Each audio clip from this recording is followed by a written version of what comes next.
nggak bisa, memang tidak bisa secara terlalu ideal kayak gitu. Jadinya jangan berpikir ethical fashion itu diaplikasikan terlalu ideal, terlalu muluk-muluk, terlalu tinggi. Ya paling enggak kita adalah sebatas kemampuan kita aja kayak gitu. Karena memang ini juga menjadi dilematis di industri fashion maupun di dunia kayak gitu. Akhirnya saya menemukan bahwa inilah jati diri saya. Saya harus di sini. Dan saya di sini itu bukan sebuah kesombongan dan keangkuhan, tapi ini adalah untuk saya, untuk alam ini, dan untuk orang lain, dan untuk semuanya lebih sustain. Jadi misalkan kayak seperti seorang desainer memikirkan dari sisi bisnis, mungkin kadang-kadang dia bisa stop di tengah jalan. Kalau saya terus bertahan di ethical fashion, wah ternyata ini tidak mendatangkan profit, ternyata apa yang saya buat itu tidak laku di pasaran, mungkin dia akan nyerah di tengah jalan dan akan kembali lagi membuat produk yang fast fashion dan tidak ethical. Tapi ya itu tadi, kita harus memupuk dari dalam, terus harus bertahan dan harus kreatif membuat sesuatu yang berbeda dan menarik sehingga bisa memberikan profit bagi usaha kita.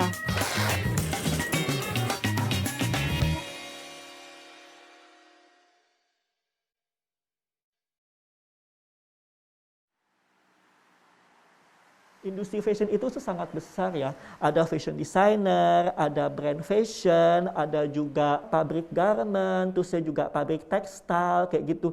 Dan juga ada ya brand-brand fashion yang fast fashion seperti itu. Dan terus terang produksi mereka itu sangat massal, sangat masif, sangat juga unpredictable dan juga sangat menyenangkan of course bagi kita orang fashion seperti itu. Tapi hal itu berdampak terhadap lingkungan ya, jadinya bisa merusak tanah, bisa merusak alam, bisa eksploitasi air, bisa juga mengeksploitasi tenaga kerja di negara-negara berkembang, soalnya buruh-buruh itu dibayar sangat murah seperti itu. Bisa juga menimbun sampah atau limbah dan juga bisa men-trigger konsumerisme seperti itu. Jadi kita orang fashion itu harus peduli terhadap isu atau gerakan atau kampanye sustainability fashion ini. Jadi ethical fashion ini atau sustainability fashion ini adalah salah satu jawaban hal-hal yang ditimbulkan oleh fast fashion tersebut seperti itu. Ini potong bagian yang ini dulu ya, Gi. Yang 37 ya? Yang 37.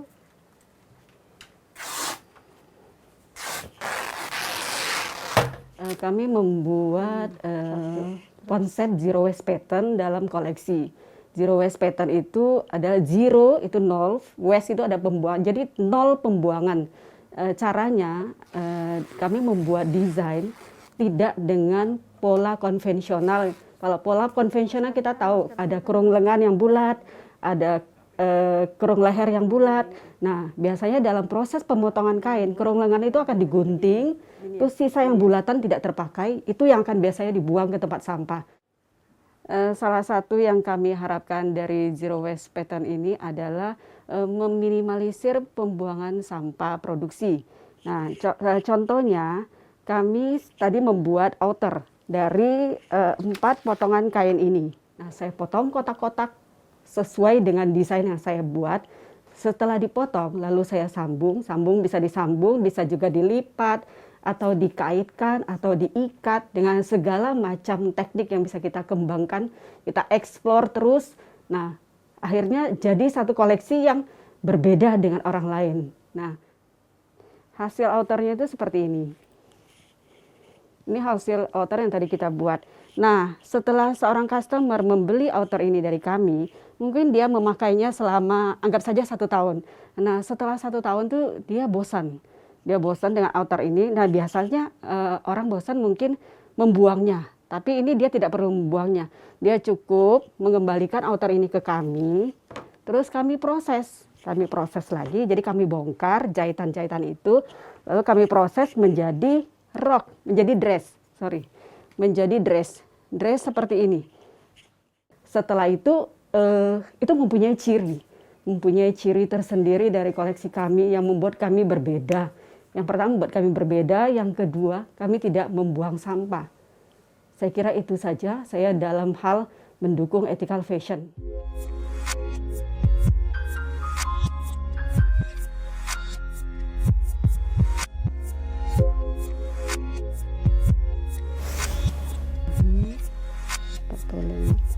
Saya rasa orang-orang pasti tahu karena sekali lihat kalau zero waste itu mungkin kadang-kadang banyak yang potongannya asimetris yang pertama.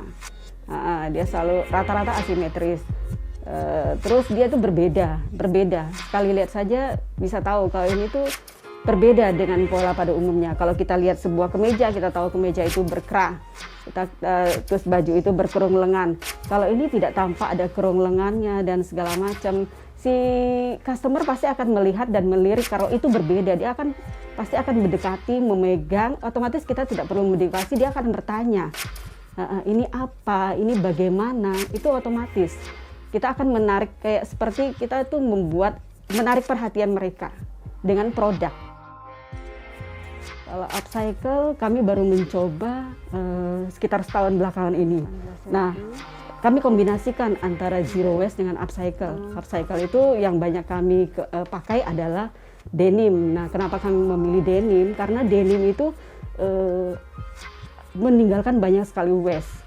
Dia itu pencuciannya, terus dia itu sangat tahan lama. Jadi misalnya saya membeli pre-love dari orang-orang, dari yang bekas-bekas, terus saya bongkar, terus saya gunting, saya jahitkan ke zero waste pattern, dan itu dipakai lagi kembali, mempunyai style yang baru, mempunyai potongan yang baru, dan tidak terbuang kain itu. Sedangkan kain kita tahu kalau denim itu kalau dibuang, itu terurainya itu akan sangat lama.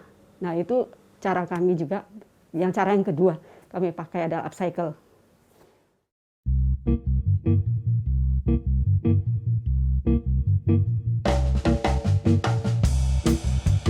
Kalau dari Cairali sendiri kita ada campaign namanya ready made. Ready made itu barang yang ada, yang sudah terbengkalai, yang sudah pernah dipakai, kita udah nggak ngeliat lagi. Terus ketika kita lihat lagi, kita mau buat sesuatu hal yang baru, itu makanya namanya ready made. Jadi kita kumpulin nih perca-perca, ini kan sisa-sisa bahan yang ada. Oke, kita misalnya kita bikin gelang dulu ya, gelang-gelang kayak gini. Nah, ini tuh dalamnya itu ada kardus bekas gitu. Yang membedakan perca-perca sisanya kami jadikan aksesoris seperti bros gitu kan. Bros cantik, terus kalung-kalung choker gitu. Terus kayak ini kan, kalung-kalung gitu kan. Lebih kayak gitu sih Mbak. Karena teman-teman yang lain sudah banyak yang memakai koleksi bajunya ya. Nah, kalau saya lebih ke aksesoris akhirnya gitu. Ini kita buka harga dari 250.000 ya. Ini biasanya kalau di Mima itu harganya itu 1.500.000. Hari ini kita buka harga dari 250.000. Monggo, silakan di atas 200. Terus stok yang ada kita habiskan. Kita melelang stok gitu kan. Seminggu sekali itu ada lelang stok di hari ini ya. Hari Kamis, setiap Kamis sore kita lelang gitu kan. Namanya thrift lelang gitu. Jadi nanti teman-teman yang online, bahkan sekarang kita tuh sampai customer kita sampai ada dari Australia yang selalu nungguin kita kalau lelang gitu kan.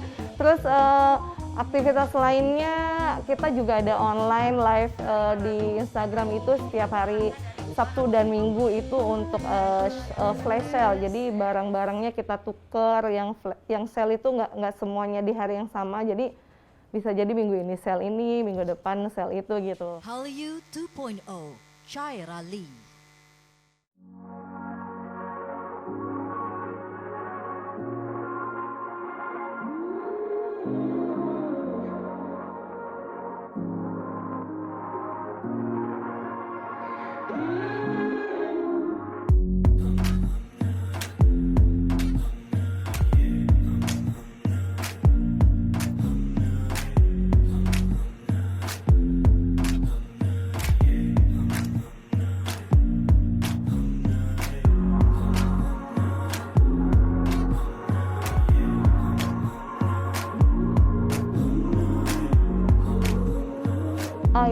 Pesan-pesannya untuk semua, jadi kalau fashion itu sebenarnya tren yang bukan mewah banget, karena semuanya dari awal sudah mulai belajar lebih membumi lagi, lebih ethical lagi gitu kan.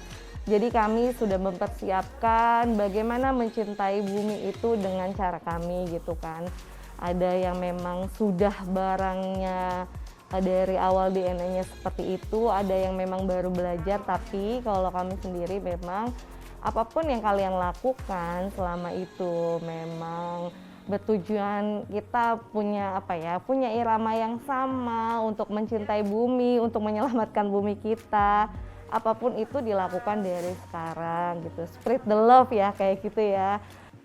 Yang pasti ya jangan terlalu konsumtif ya, dan hal-hal yang simpel aja seperti membantu membuat hashtag yang men-trigger atau men-trigger kampanye atau gerakan dari ethical fashion atau sustainable fashion ini. Menurutku kayak campaign ready made itu kalau aku pribadi memang sudah sering sounding jadi hashtag ready made by Chairali kayak gitu kan. Jadi supaya mengajak teman-teman semua kita berkreasi di rumah, dari rumah kita akan sharing-sharing bagaimana efisiensi apapun yang di rumah menjadi sesuatu yang baru, lebih sebenarnya bukan lebih ekonomis dong Mbak, lebih berharga gitu kan ya. Lebih punya nilai jual yang lebih tinggi gitu Mbak. Kita bercerita, kalau saya ya dari akun pribadi saya dulu sih. Jadi saya cerita aja di WhatsApp story gitu kan.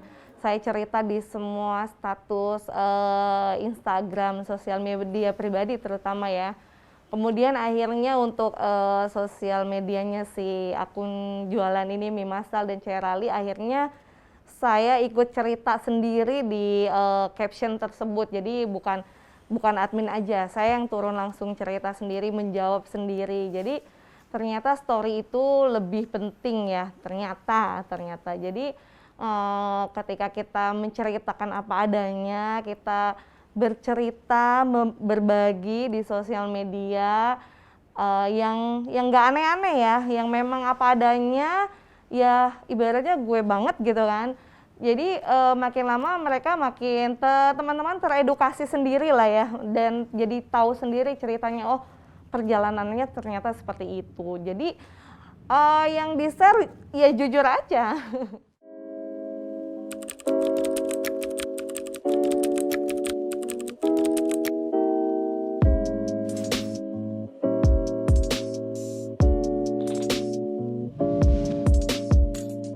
Dibilang mahal sih enggak ya, kenapa ya? Kalau saya jual sangat mahal itu berarti sudah tidak sustain.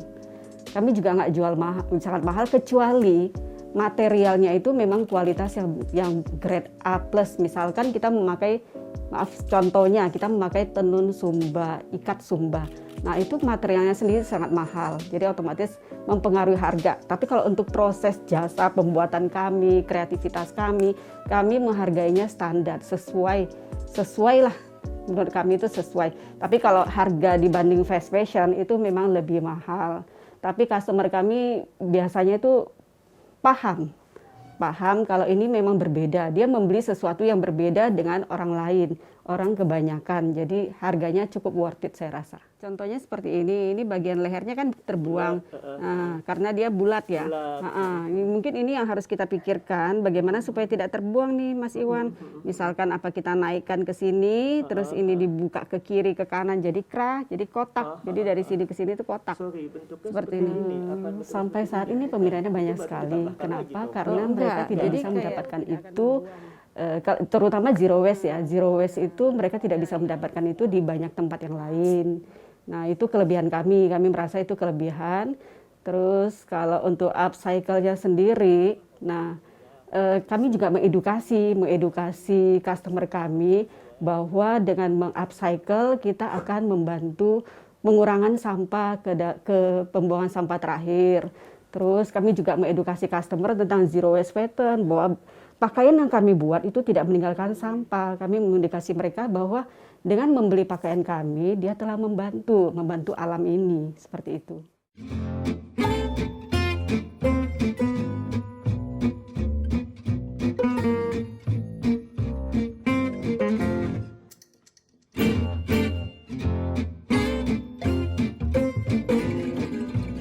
Saya sangat senang dan juga sangat mengapresiasikan rekan-rekan fashion designer dari Indonesia Fashion Chamber mengaplikasikan ethical fashion atau sustainable fashion ini. Ada ya Mbak Emi yang zero waste zero waste application. Ada juga mungkin Cae yang mengaplikasikan upcycle, Erika juga, atau juga ada yang lain juga dengan memakai natural fiber seperti itu, juga memakai pewarna alam dan yang lain-lain seperti itu. Inilah pengaplikasian dari kami untuk mengakomodir kampanye atau gerakan ethical fashion ini seperti itu. Kita sambut ya, harus kita terus support dan galakan seperti itu ya, tidak hanya sekali atau dua kali, harus juga berkesinambungan seperti itu, dan juga harus terjadi sebuah ekosistem seperti itu. Ekosistem, jadi apa itu ekosistem? Maksudnya setelah beberapa fashion designer dari IFC, contohnya mungkin saya mengaplikasikan ethical fashion, itu dampaknya itu pada rekanan kerja kita atau jejaring kita. Misalnya nanti mereka terinspirasi paling enggak memproduksi bahan-bahan yang ramah lingkungan kayak gitu, atau juga industri tekstil ya, atau juga kalau industri garment mereka terinspirasi membuat potongan-potongan yang timeless atau yang klasik, atau juga membuat potongan-potongan yang zero waste dan yang lain-lain kayak gitu. Itu yang saya harapkan sih. Sekarang saya akan menjelaskan salah satu pengaplikasian dari ethical fashion ini atau sustainability fashion ini yang paling mudah dilakukan di rumah. Nah, saya akan memperkenalkan sebuah garment yang disebut dengan LBD atau Little Black Dress. Karena LBD itu adalah garment yang sangat klasik yang tadi saya bilang, timeless, dan juga bisa mengurangi limbah fashion, bisa mengurangi konsumerisme seperti itu. Ya, ini yang disebut dengan varsity jacket ya. Dan ini adalah untuk memperkuat kesan activewear, ada aksesoris yang disebut dengan fanny pack ya. Nah, fanny pack juga populer pada dekade 80-an dan sekarang juga sangat populer. Dan kalau 80-an biasanya dipakai di pinggang ya. Kalau sekarang mungkin dipakai di asymmetrical di bahu atau di depan. Nah, garment dasarnya tetap Little Black Dress ya. Garment basic dengan tema activewear ini. Kalau booming sudah booming ya, sudah mendunia gitu sustainability fashion atau ethical fashion ini. Saya pribadi, saya tidak pernah bosan mengkampanyekan ethical fashion atau sustainability fashion ini. Banyak orang-orang bilang kan, orang Indonesia kan cepat bosan ya, ini kayaknya terlalu sering deh ngebahas ini, tapi kalau nggak sering dibahas, kalau nggak sering disosialisasikan, kalau nggak sering dibrandingkan, orang cepat lupa.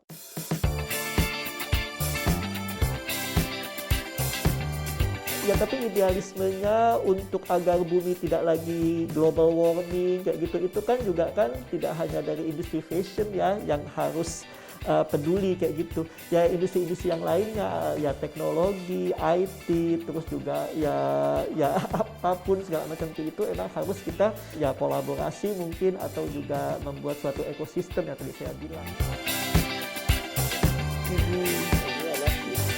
Juga masih prosesnya panjang kayak gitu.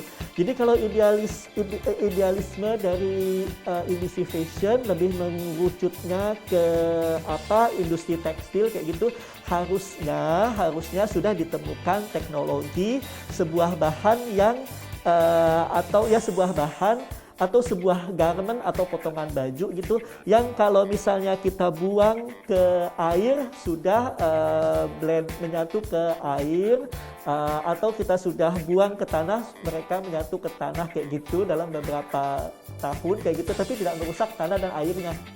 Ini pakai buat ban? Jadi simpan buat ban. Dan saya berharap semua desainer di luar sana itu juga mempunyai pola pikir yang sama dengan saya, yaitu mulailah membenahi bisnisnya ke arah yang lebih etikal. Etikal itu sebenarnya tidak hanya soal zero waste pattern, soal memakai wastra. Kita mengenal ada istilah 3P dalam ethical fashion. yaitu ada planet, people, dan profit. Nah, yang saya kembangkan, yang saya ceritakan dari awal tadi itu adalah planet. Kenapa planet? Karena ya tadi saya memakai zero waste pattern, saya menggunakan wastra, itu tidak membuang sampah sehingga tidak mencederai bumi kita ini. Itu adalah planet. Yang kedua adalah people. People itu bagaimana kita cukup adil terhadap tim yang bekerja bersama kita. Kita memberikan gaji yang layak, yang cukup untuk menghidupi keluarganya dan segala macam, itu adalah kita lakukan juga. Lalu yang ketiga itu adalah profit. Nah, profit, kami mengambil profit yang cukup pantas supaya semua orang di luar sana bisa mengkonsum apa yang kami buat saat ini. Nah, 3P ini saya rasa sebaiknya itu dipakai oleh semua desainer di luar sana supaya dunia fashion itu lebih etikal ke depannya.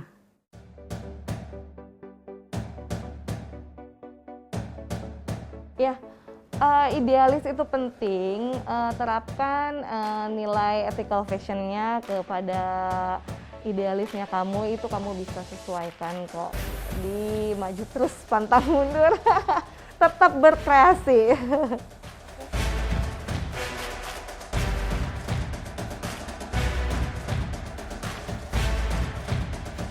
Ya mungkin alam juga sudah lelah ya, seperti itu, alam sudah lelah kayak gitu. Saya juga ingin ya mengajak orang-orang itu jangan cepat bosan dan cepat jenuh terhadap teknologi-teknologi atau aksi-aksi atau info-info tentang ethical fashion atau sustainable fashion ini gitu loh. Jangan bilang, nah ini kayaknya udah basi banget deh, kok gitu-gitu aja, kok kayak gitu aja gitu. Kita orang fashion itu selalu tergerak untuk selalu mengkampanyekan ini gitu. Orang media juga selalu tergerak gitu.